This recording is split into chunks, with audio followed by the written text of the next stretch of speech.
Let's bring in our panel. Republican strategist, pollster at America Pulse Research and Polling, Dustin Olson. He's also the host of Political Trade Secrets and host of the Total Financial Hour over on AM 870, The Answer. Republican strategist, Arif Halaby.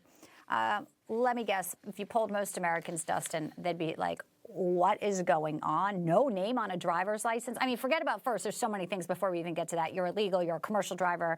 It's not even safe. Probably can't even read the street signs. And then you don't need a name? It's insanity.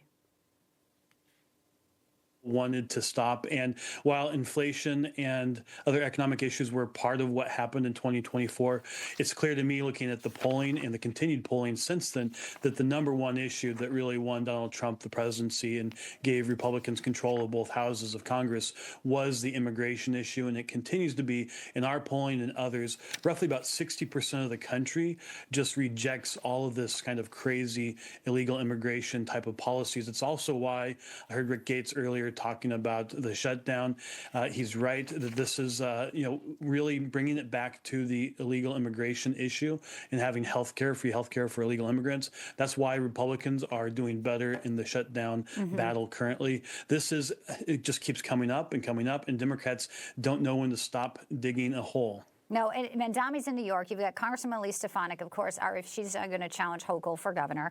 And the Oklahoma governor, where this guy was busted, says, if New York wants to do this, fine. But when you get into my state, I mean, this is going to be a real issue, I think. And New Yorkers, sort of lulled and, in this sort of, fantasy world with Mandami, do they understand what this means when illegals with no names are just driving around? I mean, your kids are on the road with these people. You're on the road with these people. Have they not remembered the first Oklahoma City or the Oklahoma City bombing? That was a truck right outside. And if you don't remember the first Trade Center bombing, that was a truck, underground parking.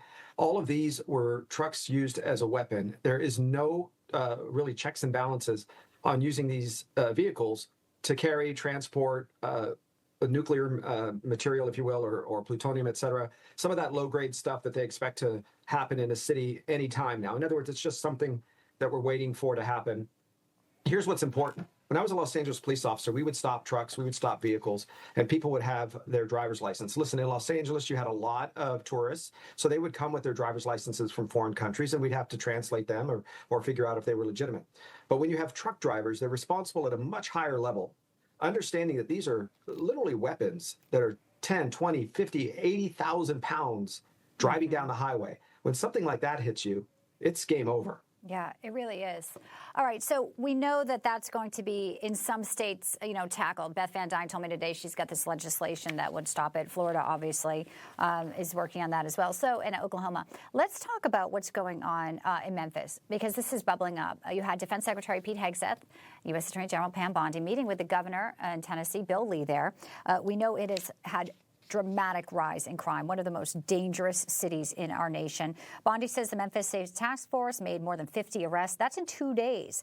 And I want to play this clip because CNN thought it would be smart to get sort of people saying, we don't want the National Guard there. So they go to Memphis, and we have a little bit of video here where their reporter had to acknowledge the person standing behind him was blaming Democrats and turned it's so blatant. At first, the reporter, I have to give him a little credit. He, doesn't get distracted, doesn't get thrown off, but does have to notice and turn around and say, yes, thank you, President Trump. Not what CNN was hoping for, but that's a fact, Dustin. And I think that shows in their ratings that they're telling stories that Americans are rejecting. Absolutely. We've talked about this before, but we've been polling in the New York City mayor's race. And in New York City, which has similar issues, but not as bad as Memphis, 85% of New Yorkers said that crime was a problem. Half of New Yorkers say it's a serious problem. We see this across the country in national polling. I've not seen polling in Memphis, but obviously people are tired of this because it's life and death to them. And you saw with what happened in D.C. and it happened in California earlier this year that there's been proof of concept now on how the administration can help in these issues. And now we're going to Memphis again. And I think they just keep building the case that with this, pretty bold policy that they're actually making a difference in saving lives, and people want that. And, you look at the issues that matter to people. Obviously, life and death, like crime, is a pretty big deal. Arif, you have a background in law enforcement. I mean, it is a big deal. That's why we had hearings we're seeing in North Carolina over a refugee who comes here and is stabbed on a light rail. I mean, it's out of control. Memphis obviously welcoming President Trump.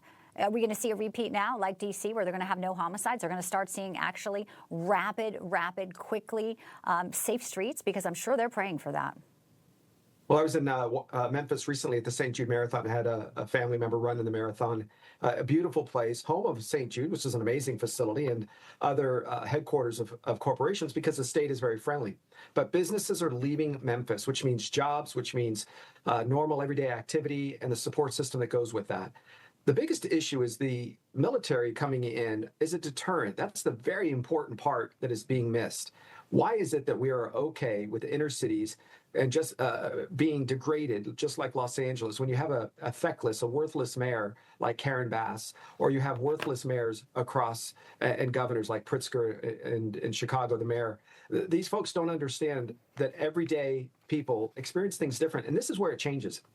You see, when crime occurs on the other side of the country, you still think you're safe. When crime occurs on the other side of the town, you still think you're safe. But when I would do community watch meetings in the early 90s, and people would say, we live in a very safe pocket. And I'm like, why has it degraded to a pocket? Exactly. Arif, Dustin, thank you so much. It's good to see you both, Thanks, as Bianca. always. Enjoy that Great to be here. conversation. Yeah, great to have you.